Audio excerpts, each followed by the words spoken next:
Hey guys, welcome to this week's podcast episode. I've got a really fantastic guest, Colin Sandberg, and he's a multi-business owner and he's the founder of FinElevate, the MBA-led strategic accounting service. So I love talking to entrepreneurs such as Colin. We're going to talk all about small business, financial playbooks, masterminds, as well as the work that he's doing at FinElevate. So Colin, welcome. Thank you very much for having me. Appreciate it. Yeah, I know you share your story with the audience, and we'll dig right into the conversation. Yeah, absolutely. So, as you said, as it looks today, I've got multiple businesses, but very humble beginning. So I started in my first business, actually owned by a family member, and went in kind of bright-eyed and young kid. I was 21 and very green, and within a year or so, I was helping with the financial side of the business, and very quickly realized not only was I in over my head, but the company as a whole was really in over its head. Just a really rough financial situation that I found ourselves in, and learned most of what I know now from helping dig the way out. Yeah, really interesting. I think I was talking to a previous guest earlier, and he was talking about in this day and age, information moves at Twitter speed. Everything's open, pretty much open. I mean, the internet, and you can find things very quickly. So it's very easy to kind of learn in the past, it was Enron was operating for decades, or WorldCom, all these fraudulent companies. But which is interesting. So so one thing we'll talk about is small business finance from an MBA and not a CPA. That's really interesting. Kind of talk about that slant. Yeah. So, as we all know, and it's not to knock CPAs do great work. They have a very specific purpose. But a lot of people, if you ask someone a financial question who's a business owner, a lot of them say, well, let me go ask my CPA. And the reality is, if the question's about how to make more money, it's kind of, I like to joke about with lawyers, you don't ask a lawyer how to get a deal done. They'll usually tell you more of how to kill a deal. And that's because it's just they're focused on the risk side of things, and risk is an important element, but it's not everything, right? We wouldn't be in entrepreneurship if we just guided our lives by risk alone. So that's really what the MBA is all about, how to make money. And I went and got an MBA and was probably running the smallest business of anybody in the room. We had people working for AT&T and all the big dogs out there. But the reality is, making money, I always say you should be able to figure it out on the back of a napkin. And that's what I try and do in my companies. Yeah, really. And I love this. Whenever someone takes a unique approach or a slant, it kind of gives you a different angle. It gives you a different edge as well. And so kind of talk about this. So one first thing is this how your current business, FinElevate, changes the game for accounting. Yeah, thanks. So, it's interesting from my experience as a business owner, the bookkeeping is always a low value task on the team, right? It's usually given to a front office person, somebody who's, maybe sitting at a reception desk, or an administrative person who doesn't really enjoy it. And that's because there's a perception that it can add value. And I would agree with that most of the time. In my businesses, that's exactly what I found, even though I'm really a pretty financially oriented business owner. And so what we've done with FinElevate that's very different is we have found that if I understand what the goal of the entrepreneur is, and then we have a common language we use called the Fin score that assesses like where their business is based on those goals. So where is your business today in relation to growth, to profitability, to cash flow, and ultimately to an exit, if that's what you're looking for. Then I've got a playbook that we can implement that will actually get you to your goal. If we don't know what your goal is, there's no way we're ever going to get there, right? Yeah. Which and what made you decide? What caused you to go back to school once you were already a business owner and pursue your executive MBA? Yeah, thanks for the question. That's a good one. So to that point, I got into a business, was way over my head, realized that, the way we were running the financial side of a business was just not going to cut it. It was never going to.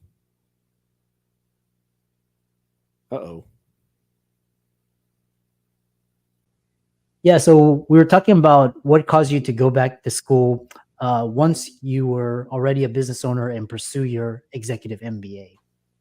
Yeah. So the, reality is in a small business, a lot of times it's a bit of an echo chamber. So I had a number of employees, realistically, none of them had a high business acumen. And, to me, it was an opportunity to really go take my small business kind of hard scrabble lessons that I'd been piecing together and take them to a bigger stage and go get my MBA. I mean, I was always really passionate about business and just wanted to be around other business minds and people who cared about it. Yeah. And what are some things that we're talking about is some game-changing accounting concepts that either you picked up in your MBA that most business owners don't know? Yeah, I would say the very first one is, really understand which products and services you make money on and which ones you're just going through the motions. I think when you're a small business, especially a startup, it's easy to get caught up in trying to sell anything that anyone will buy. And the reality is some of those things, there's not a lot of providers out there for a reason, right?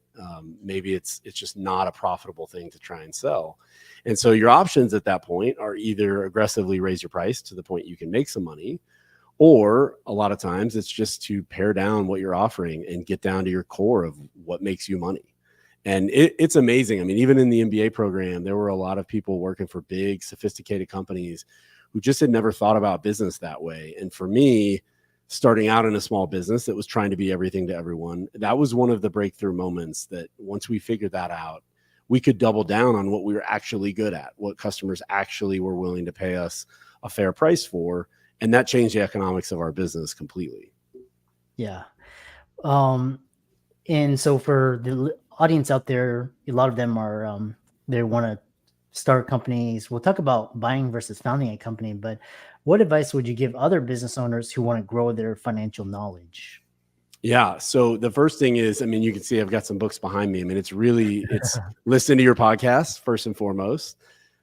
Just educate yourself, kind of be immersed in this part of business. And I would argue that, one of my early mentors told me a saying, it's been around for a long time, that is, the accounting is the language of business, right? If you don't understand the language in the place that you're existing, you're not going to do very well. And so even if it's not someone's nature, it's not the thing that they're immediately drawn to, you've got to understand it. It's a price to pay, to play rather, if you want to be a real small business owner.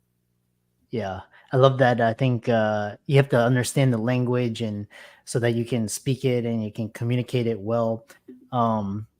The next question is kind of like, so you've small business and this kind of you developed on the front lines of a struggling small business like this financial playbook, but you talk about this how masterminds, entrepreneurial friendships, and also what led you to your passion for connecting with other entrepreneurs? Yeah. So when I was in my early 20s, really just right on the heels of the story I told about, getting into the financial side of a business and have no idea what I was doing, I started within a year or so connecting with other entrepreneurs. And that, really changed my life.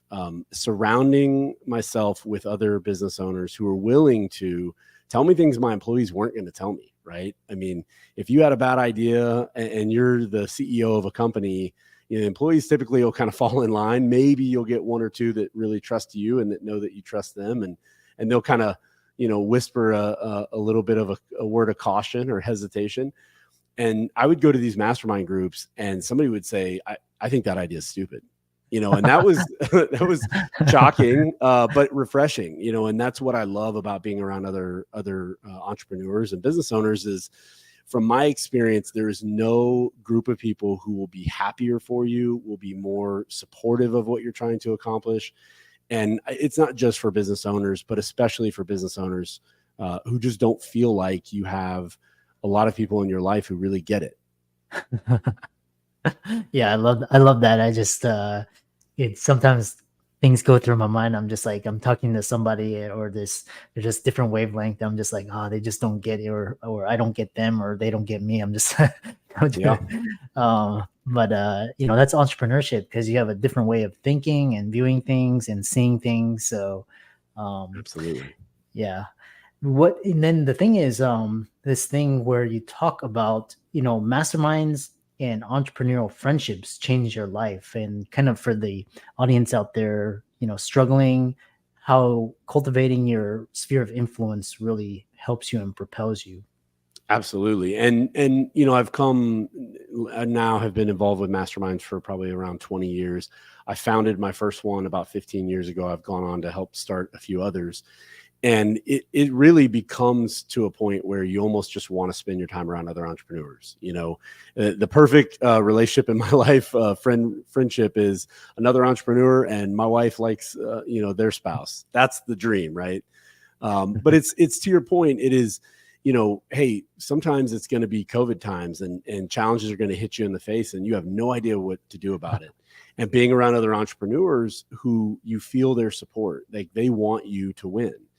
And, they're not going to blow smoke. They're not going to tell you things that are unrealistic. But at the same time, sometimes we're being too hard on ourselves. And another entrepreneurs and say, hey, give yourself credit. You're doing a great job, or you're doing this really well. And so that support and that uplifting influence in your life is, to me, no matter what you're trying to accomplish, you have to be supported with people around you. Yeah.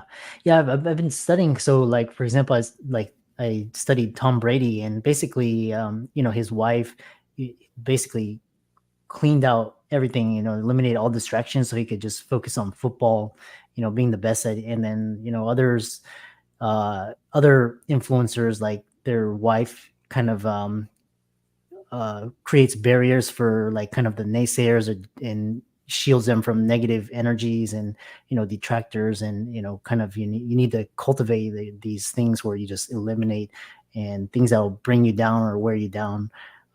Hugely important. um so, kind of shifting gears now, why should you talk about buying a company versus founding a company? What are the differences, advantages, disadvantages? And then we'll talk about, you know, every way you found to do business as well. Yeah. So great question. So, I went down a path actually in the last couple of years, very intentionally looking to buy a business. I've bought into a couple other businesses before. And in general, I would say that if all things were equal, I would rather buy a business. The reason is because most businesses, it's that initial, market product fit that is such a challenge. That's where so many businesses fail. And I would even argue that a lot of businesses, maybe they look like they're going to survive for a little while, but in reality, they're always kind of lagging behind because there's just not enough of a fit. So buying an existing business is a fantastic option because by definition, it's already going to have revenue. You're going to pay for it based on its profitability. And what do we really want as business owners, right? We want a very profitable business, preferably one that doesn't demand as much from us. So if you're buying a business, by definition, you haven't been there before. You haven't been in the business. And so whatever you can do on top is adding to the business rather than the only way it knows to make money. Yeah. There's a really great book I was recently finished, Buy Then Build. Yep. Walker Dybel. Yeah. Yeah. And it's really interesting because, you study like Microsoft and Google and Facebook, and they're Amazon as well. And they're acquiring these companies to help so that they don't have to rebuild the existing infrastructure. They acquire them and bring it in, and then basically use those resources. And it's probably, M&A, right? Mergers, acquisitions. Absolutely. But, yeah. And yeah, I've actually gone through Walker's course. He has a program called Acquisition Lab that I'm a member of. yeah. And that is a fantastic book. It's the best book out there in terms of, buying as a small business owner and the thought process. And interestingly, reading that book, going through his program, I'm a huge believer in that concept. The one caveat is that what are you going to do if the business that you really want doesn't exist, right? And his entire premise is that, the fact that the business doesn't exist is probably a sign that maybe it's not a good business. Maybe it's not realistic. I think that's probably true a lot of the times, but it's not true 100% of the time. And that's why I ultimately started my new business from scratch for the first time rather than buying something existing. Yeah. Kind of reminds me of if you're like starting in a very brand new category, like if you're early, like social networks like Facebook, or like kind of the sharing economy, like Uber, Lyft, Airbnb, like these you had to create those marketplaces. And I guess, and once you're starting to scale, then you can start to acquire companies that help you, with logistics or data analytics, different things. Really interesting question, or very interesting topics. You also talk about multiple businesses and every way you found to do it wrong. What do you mean by that? Well, and so specifically, I would say in my career, I've been doing this long enough now, about 20 years. I've screwed up everything every way you could imagine, right? I think most of us who are being honest and have any amount of experience would probably admit some version of that.